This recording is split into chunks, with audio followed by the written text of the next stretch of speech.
Load the DIAdem example file exampledata.tdm in order to follow this tutorial. Ensure that the DIAdem default unit catalog is loaded.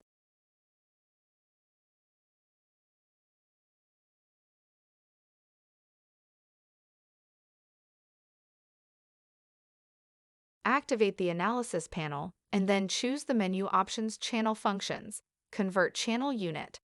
In the Data Portal, within the Channel group, Example, select the channel speed.